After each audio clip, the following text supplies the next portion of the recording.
I wear a lot of lipstick. Lipstick is beautiful. I mean, if you are out there and you haven't tried lipstick, there are so many cute shades.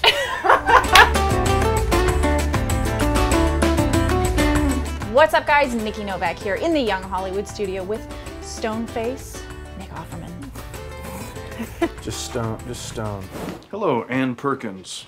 It's the first time you've said my entire name correctly. Nonsense, we are close friends. Before we started rolling, Nick was giving it to the camera like I've never seen before.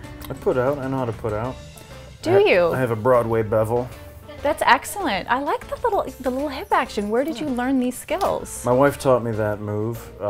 I've always tried to date dancers and models so that Excellent. I could pick up those techniques. And famous actresses. That's right. Molly. I heard that you met her actually during a play, and yeah, we did a play together here in Los Angeles. You had a great opening line. It was like, Oh yes, it was, "Hi, I'm Nick." And she swooned. She literally swooned, and I caught her. Did you give her the little bevel? Is that what it was? No. Unbeknownst to me, there were 25 people in this play, and nobody wanted to talk to her because they were all freaked out by Will and Grace. They were huge fans. I was living in someone's basement. I didn't have a TV, and I had not seen Will and Grace. So it was out of ignorance that I approached her and said, "Hey, I'm Nick. You're really funny." And she's like, "Duh." The only guy who talked to me all day.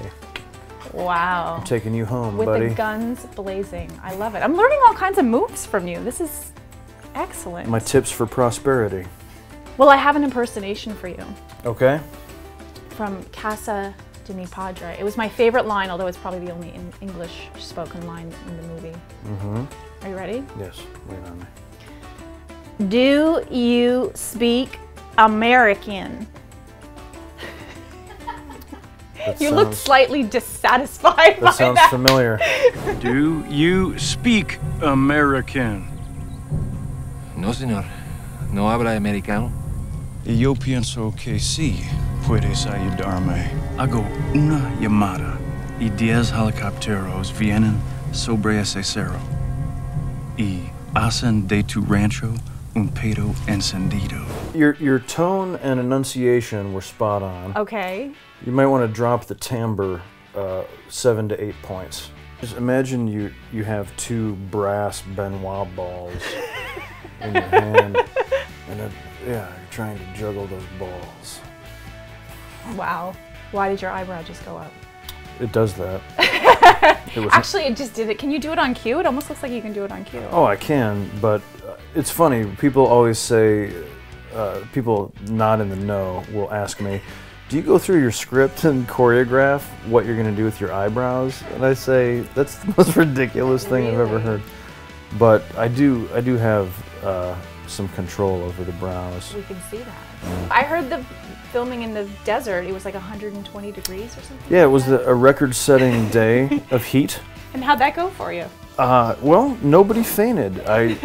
It was the day that we shot that scene where I slap Will in the face and I say, "Hey, do you speak American?"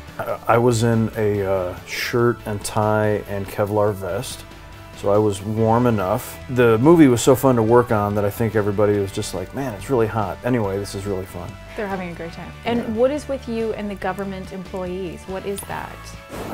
Why are you so typecast? I don't know. My grandfather was the mayor of my town, my hometown, Minooka, Illinois. My dad has been on the village board. My uncles are on the school board. One of them runs the Lions Club. One of them has worked as the road commissioner. So I don't know. I guess we have municipal service in our blood.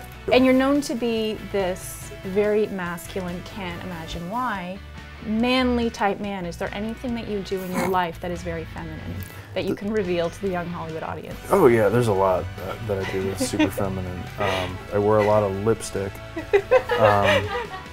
Lipstick is beautiful. I mean, if you are out there and you haven't tried lipstick, there are so many cute shades available, and it's really flattering. I mean, I don't know, it just really brightens up your face. And I read somewhere that you said that you love those moments as an actor where you're not necessarily going for the joke, but you're very You almost just sit in it.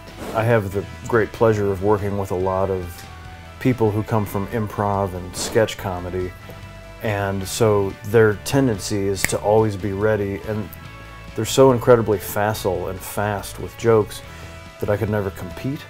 So just by nature I've learned to remain silent, and then maybe I'll have one thing to say at the end, and you know, you need them and their energy, but then it helps to have a little bottom in your fragrance as well, a base note, if you will.